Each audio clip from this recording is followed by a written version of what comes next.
Hello everyone and welcome to this fly tying video. Today we're going to tie the Dubbin Sculpin.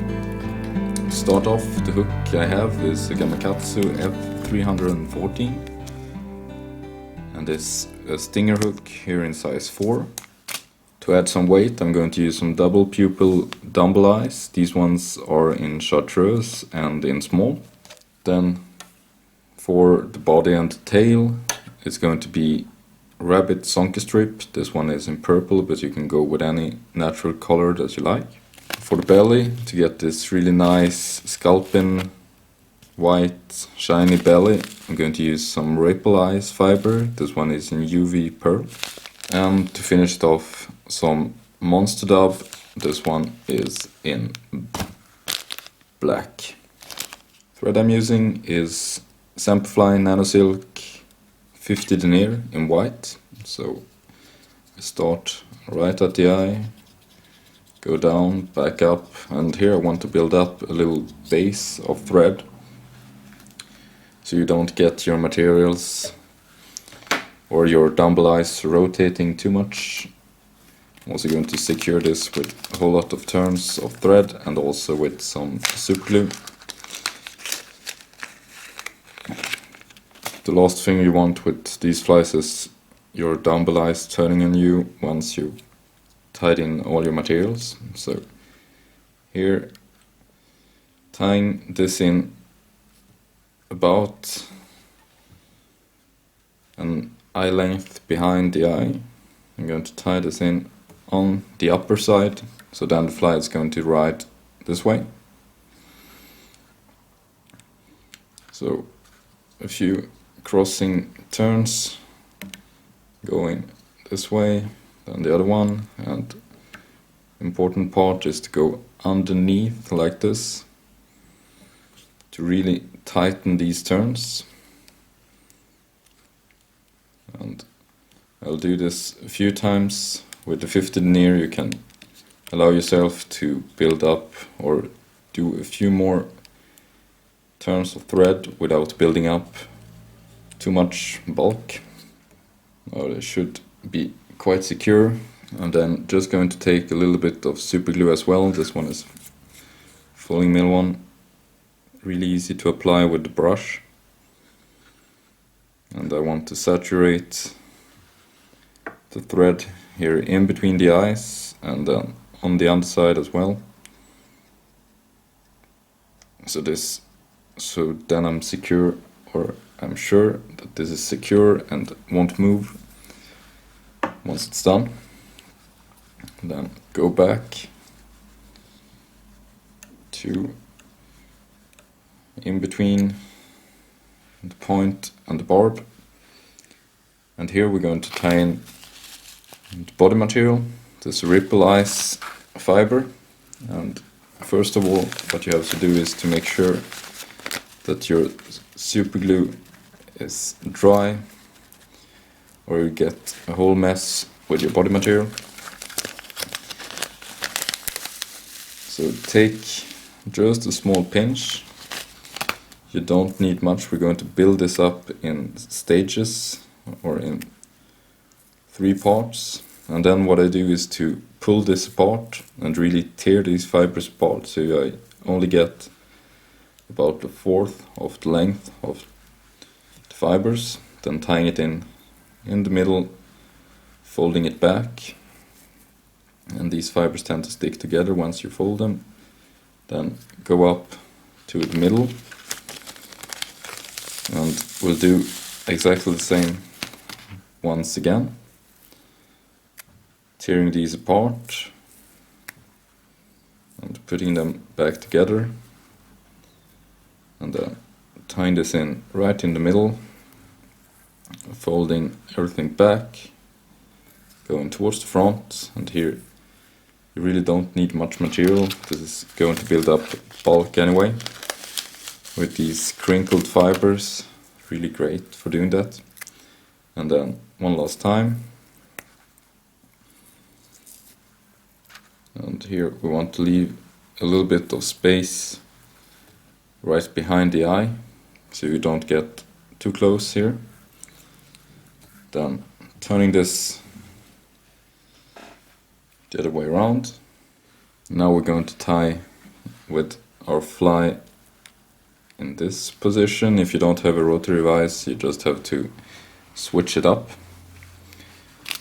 And I'm going to grab the Zonker strip here in purple, but any other color, some natural colors like a grizzly or just some olive work really well. I'm measuring out the length to be about here, then holding this with my fingernail like this. I'm going to put the hole right in the middle, and then you have to get this out of the vise to get it past the bend, and then right down. Make sure not to trap any fibers when you put it back in the vise. I'm trying to get this level. There we go. And then going to pull on this just a little bit.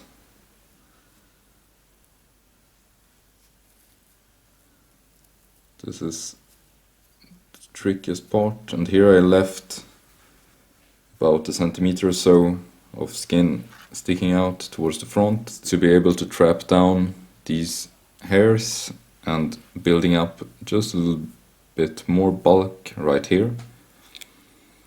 So a few hard turns, make sure you get this really secure, then pull back, a few turns right in front, and then cut off as close as possible, and a few more turns to make sure this is really not going anywhere. And then what I'll do is to cut this Zonker strip to length, and I want this to be, or the skin to be about the length of the shank. And I'm cutting this into a little triangle.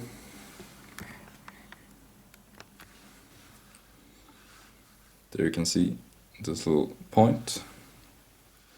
Now this next step here I would say is optional, but it really adds quite a lot to the fly.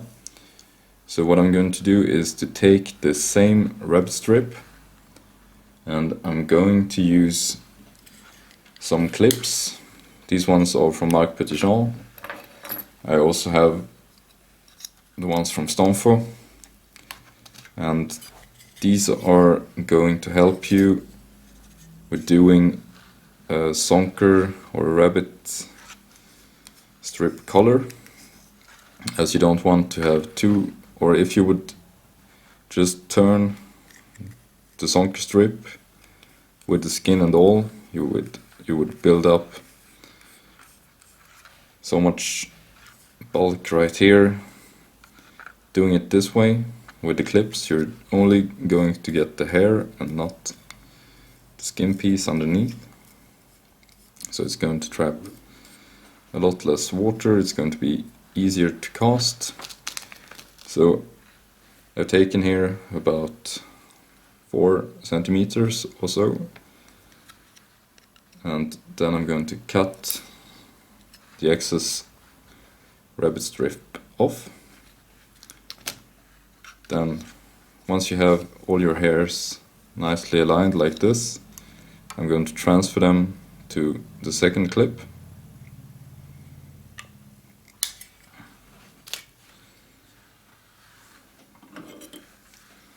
And once I've done that, I now have all the tips secured, and I can cut the skin away. And now we're left with these really easy to manage hairs. If I was using the 100 denier thread, I would just do the split thread technique, but here with the 50 I'm going to use my dubbing spinner. This one is the best one I've used. So pull out 10-15 centimeters or so. Make sure you close the loop. Advance your thread. Holding this open, I'm going to insert the hairs. And here you have to make sure that you keep the tension. And then start spinning. And you can help it just a little bit along the way, spinning it between your fingers to get this started.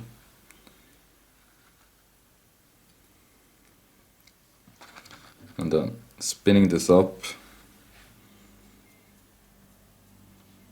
Once you feel that the hairs are not pulling out, once you pull on them like this, you're pretty much good to go. And then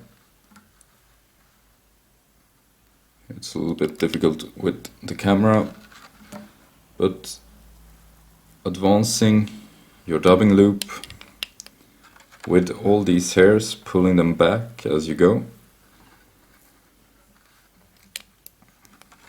so you don't trap any of the hairs going forward.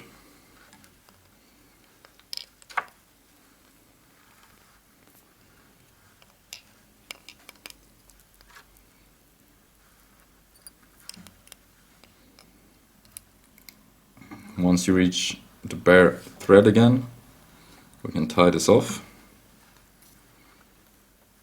making sure to hold everything else back. And once your dubbing loop is really secure, cut it off. Then the last part is to build up the head with some dubbing. This one is the Monster Dub from Frankenfly. Paul Beal has done an amazing job blending these together. So I'm going to just pull these apart, getting all the fibers aligned. For the bottom I want a little smaller chunk of dubbing. So I'm going to start on the bottom, which is the side with the pearly belly. So just a few turns, flip this around, and then I'm going to take a little bigger pinch of dubbing for the top. And doing the same, just pulling these apart, putting them back together, but you're not tearing these apart, you're just lightly pulling them. You want to have the length still. And then on top, a couple of turns, pull really tight,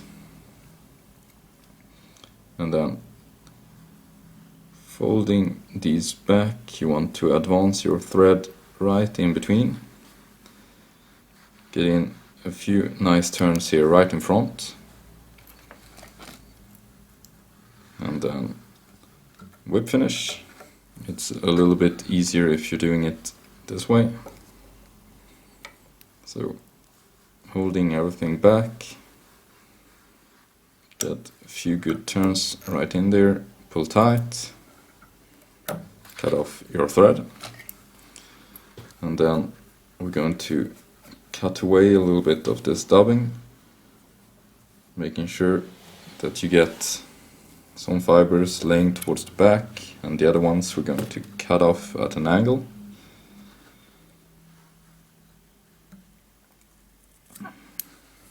And the idea here is to get this wedge going from the eye up.